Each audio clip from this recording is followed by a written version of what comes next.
You're watching Maverick Media. Educate, organize, act. Thank you.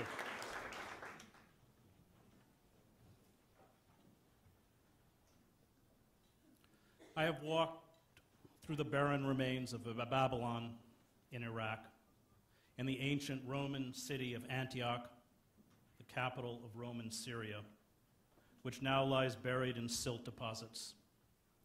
I have visited the marble ruins of Leptis Magna, once one of the most important agricultural centers in the Roman Empire, now isolated in the desolate drifts of sand southeast of Tripoli. I have climbed at dawn up the ancient temples in Tikal, while flocks of brightly colored toucans leapt through the jungle foliage below. I have stood amid the ruins of the ancient Egyptian city of Luxor along the Nile, looking at the statue of the great pharaoh Ramses II lying broken on the ground, with Percy Shelley's poem Ozymandias running through my head. My name is Ozymandias, King of Kings.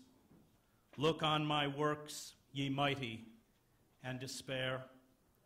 Nothing beside remains. Round the decay of that colossal wreck, boundless and bare, the lone and level sands stretch far away. Civilizations rise, decay, and die. Time, as the ancient Greeks argued for individuals and for states, is cyclical. As societies become more complex, they become inevitably more precarious.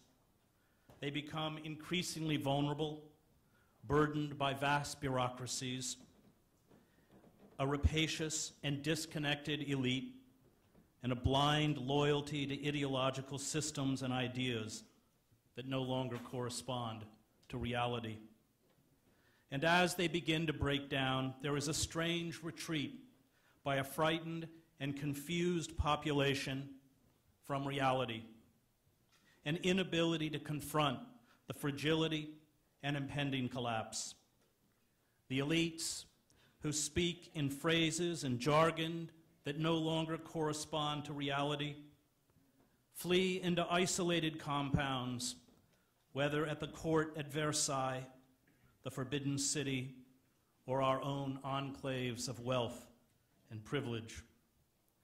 The elites within these enclaves indulge in unchecked hedonism, the accumulation of vaster wealth and extravagant consumption. They shut themselves off from the suffering of the masses who are repressed to extract wealth upwards with greater and greater ferocity. Resources are ruthlessly and thoughtlessly depleted until they are exhausted or destroyed, and the hollowed out edifices, which appeared unassailable and solid, collapse. The Roman and Sumerian empires fell this way. The Mayan elites, after cutting down their forests, polluting their streams with silt and acids, retreated like all dead empires, backward into primitivism. As food and water shortages expand across the globe, as mounting poverty and misery, including rising food costs, trigger street protests in the Middle East, Africa, and Europe, our elites are doing what all elites do. They launch more wars. They build grander monuments to themselves. They plunge their nations deeper into debt, and they take it out on the backs of the workers and the poor. The collapse of the global economy, which wiped out a staggering $40 trillion in wealth, was the first jolt. Our elites are destroying and dismantling our manufacturing base. They have sold massive quantities of fraudulent mortgage-backed securities, to pension funds, small investors, banks, universities, state and foreign governments, and shareholders. And when the speculative game at first imploded, they looted the public treasury, crying out that the nation had a deficit crisis. It doesn't, of course. It has a revenue crisis.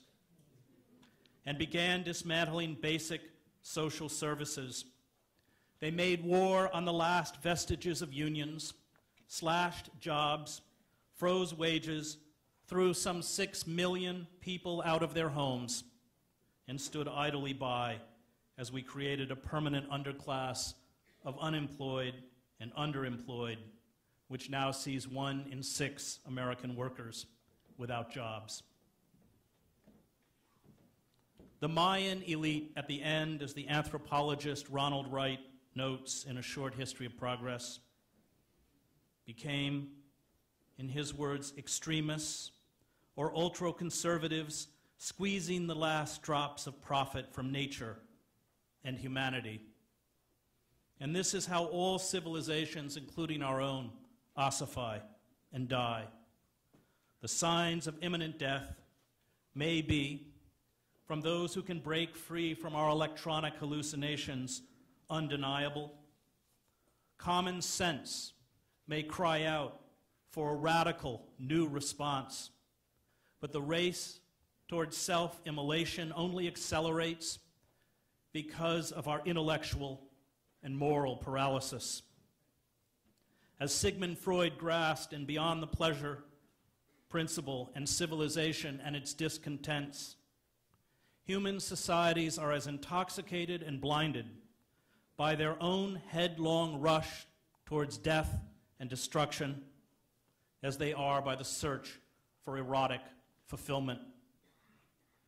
The turmoil in the Middle East, the implosion of national economies in Ireland and Greece, the collapse of states such as Somalia and Ivory Coast, the increasing anger of a beleaguered working class at home and abroad, the growing, desperate human migrations, and the refusal to halt our relentless destruction of the ecosystem on which human life depends are harbingers of our own collapse.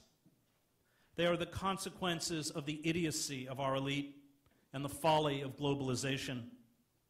Protests and movements that are not built around a complete reconfiguration of American society, including a rapid dismantling of empire and the corporate state, can at best forestall the inevitable.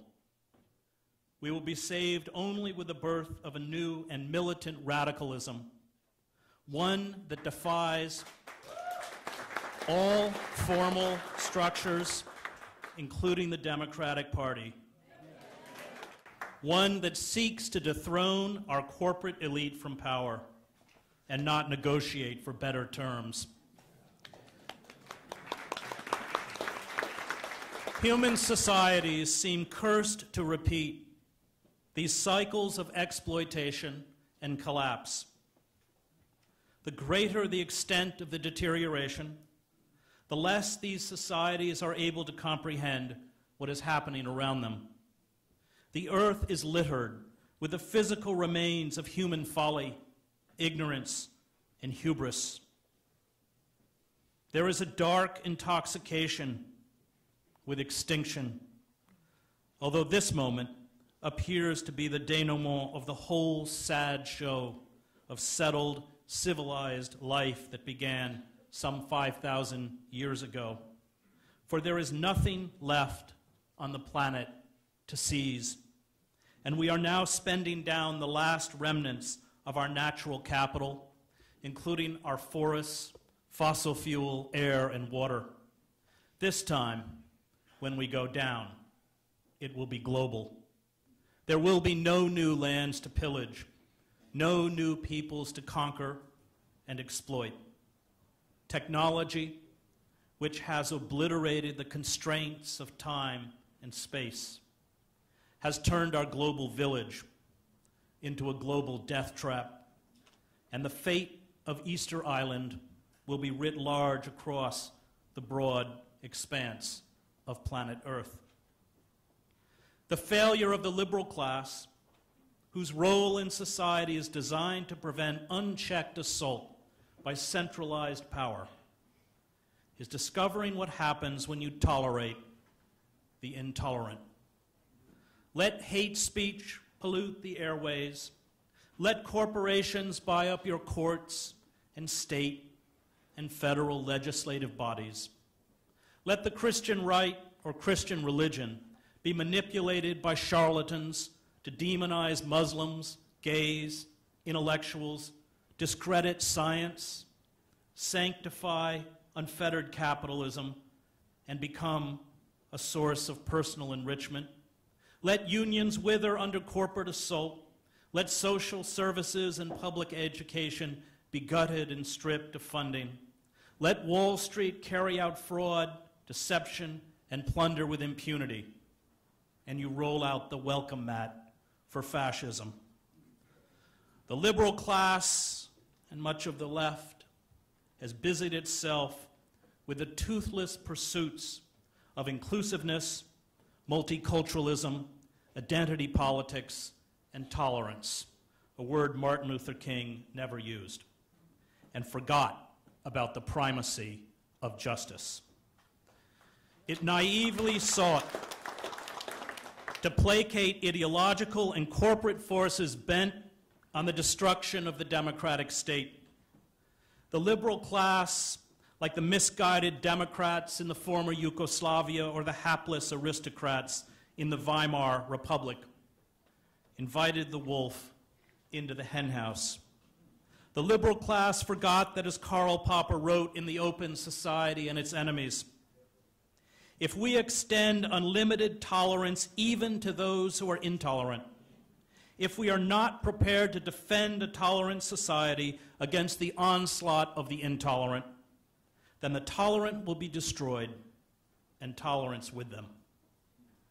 Financial regulation, largely put in place by the New Deal, not only protected us from the worst excesses of capitalism, but in the end were the bulwarks that made democratic participation possible.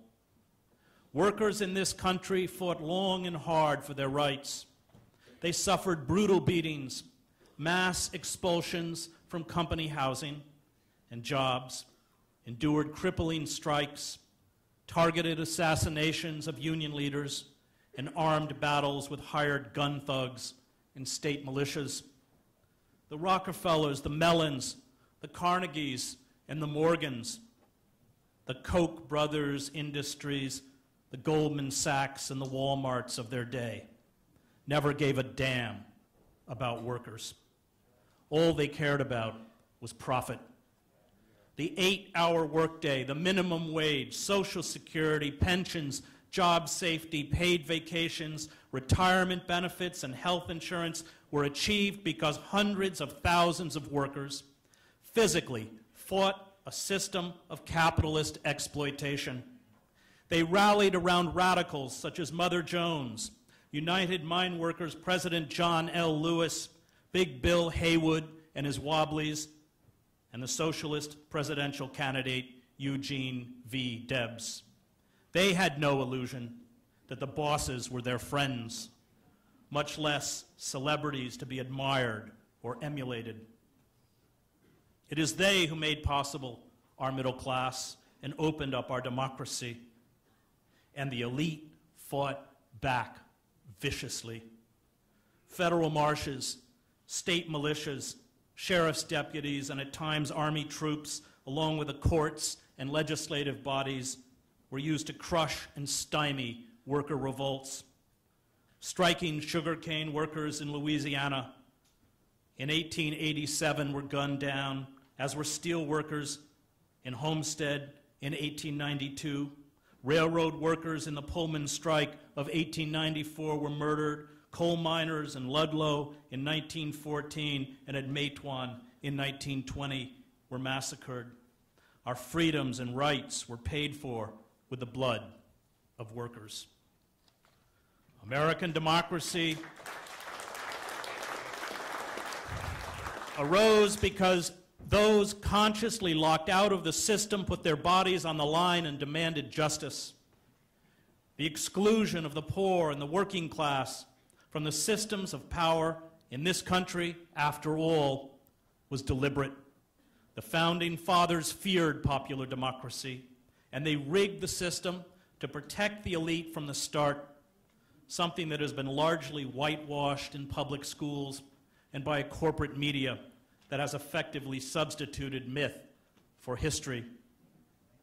Europe's poor, fleeing to America from squalid slums and workhouses in the 17th and 18th centuries, were viewed by the elite as commodities to exploit. Slaves, Native Americans, indentured servants, women, and men with property were not represented at the constitutional conventions.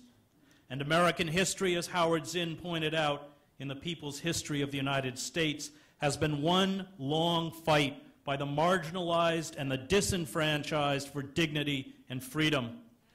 And those who fought this battle understood the innate cruelty of capitalism. When you sell your product, you retain your person, said a tract published in the 1880s during the Lowell, Massachusetts mill strikes. But when you sell your labor, you sell yourself, losing the rights of free men and becoming vassals of mammoth establishments, of a moneyed aristocracy that threatens annihilation to anyone who questions their right to enslave and oppress. Those who work in the mills ought to own them, not have the status of machines ruled by private despots who are entrenching monarchic principles on democratic soil as they drive downwards freedom and rights, civilization, health, morals, and intellectuality in the new commercial feudalism. As Noam Chomsky points out, the sentiment expressed by these Lowell mill workers predated Marxism. It points to a time in American history 150 years ago when working for wages was a form of chattel slavery. The slogan of the Republican Party, the banner under which Northern workers went to fight in the Civil War, was, "We're against chattel slavery and wage slavery." Free people did not rent themselves to others. Freedom means not taking orders from others. It took a long time, Chomsky points out, to drive into people's heads the idea that it is legitimate to rent yourself. And once that was accomplished, we began to internalize oppression. We chatter mindlessly about something called the American dream. And now that the oligarchic elite have regained control of all of the levers of power, and that dream is being exposed as a cruel hoax, we are being shoved back into the cage. Slick public relations campaigns, the collapse of public education, nearly a third of the country is illiterate or semi-literate, and the rise of amoral politicians such as Bill Clinton and Barack Obama.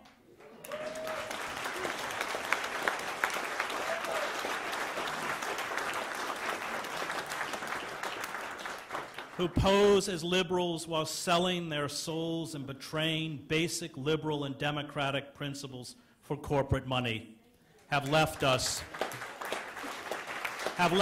largely defenseless. The last vestiges of unionized workers in the public sectors are reduced to protesting in Wisconsin for collective bargaining, in short, the right to ask employers for fair working conditions. And this shows how far labor and the country has deteriorated. And it looks as though even this basic right to ask, as well as raise money through union dues, may have been successfully revoked. The Democratic Party and remnants of organized labor steered passions in Wisconsin away from general strikes, where workers should have gone, to tepid attempts to recall legislators. The public debate, meanwhile, dominated by corporate controls systems of information, ignores the steady impoverishment of our working class, an absence of legal and regulatory mechanisms to prevent our reconfiguration into a neo-feudal society. The airwaves are saturated with good-looking and charming corporate apologists. They ask us why public sector employees have benefits, sneeringly called entitlements, while non-unionized working and middle-class people are denied. And this argument is ingenious. It pits desperate worker against desperate worker in a mad scramble for scraps. Of course, it is the wrong question. Why we should be asking, don't our working men and women and our middle class have health insurance, pension plans, job protections, and living wages?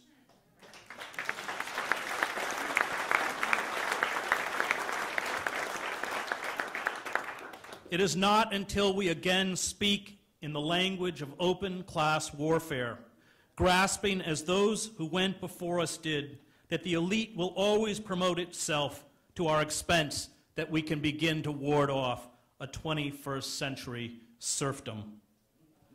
The pillars of the liberal establishment, which once made incremental and piecemeal reform possible, no longer function.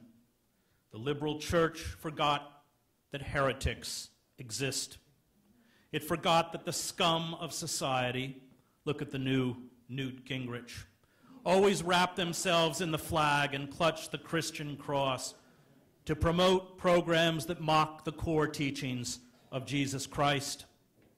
And for all their years of seminary training and Bible study, these liberal clergy have stood by mutely as televangelists betrayed and exploited the gospel to promote bigotry, hatred, and greed. What was the point, I wonder, of ordination? Did they think the radical message of the gospel was something they would never have to fight for?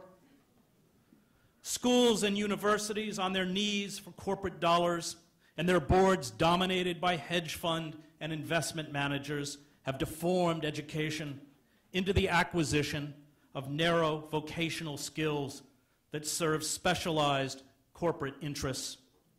Our schools create classes of drone-like systems managers. They make little attempt to equip students to make moral choices, stand up for civic virtues, to seek a life of meaning, to think. The moral and ethical issues that should define education are ignored, and humanities departments, where liberal arts curriculum once challenged structures and assumptions, are vanishing as swiftly as the ocean's fish stocks. The electronic and much of the print press has become a shameless mouthpiece for the powerful, a vehicle for spectacle, and a magnet for corporate advertising. As anyone watching the live coverage this morning, sponsored by J.P. Morgan, of the royal wedding grasped.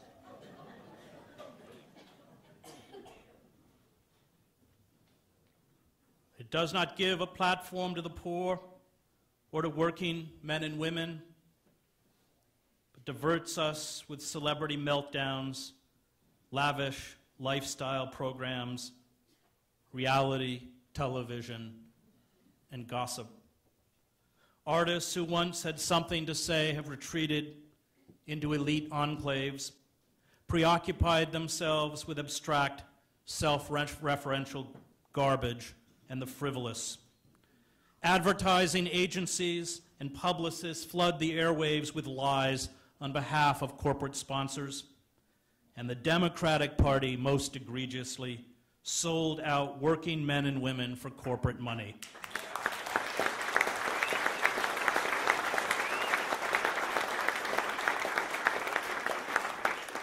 It permitted, under Clinton and Obama, the state apparatus to be surrendered to corporate interests.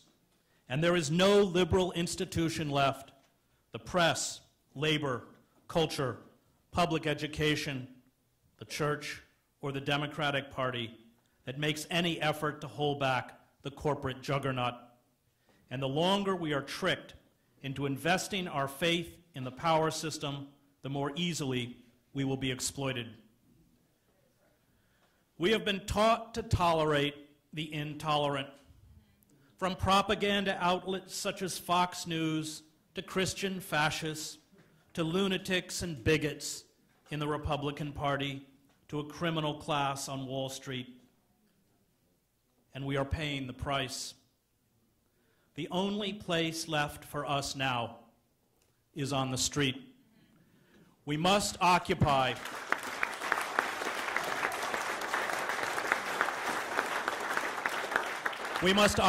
state and federal offices. We must foment general strikes. We must be willing to accept the discomfort of arrest and jail.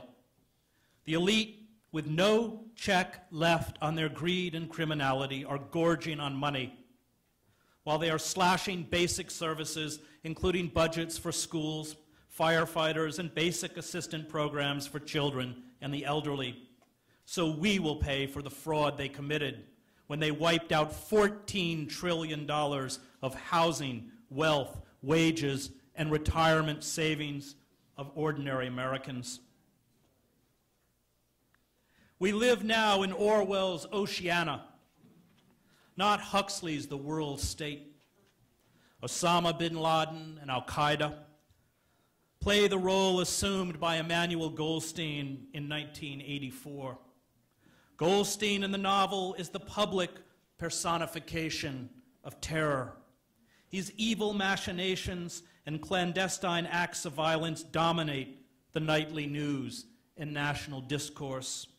Goldstein's image appears each day on Oceania's screens as part of the nation's 2 minutes of hate daily ritual. And without surrendering all power and civil liberties to the state, Goldstein, like bin Laden and Islamic terrorists, we are told, will kill you. All excesses are justified in this titanic fight against evil. And the inculcation of fear, the pernicious ideology of permanent war, has left us clamoring for our own enslavement, like the residents of Oceania. The torture of Private Bradley Manning mirrors the torture of the dissident Winston Smith at the end of 1984. Manning, held as a maximum custody detainee, spends 23 of every 24 hours alone. He is denied exercise. He cannot have a pillow or sheets for his bed. Army doctors have been plying him with antidepressants. The cruder forms of torture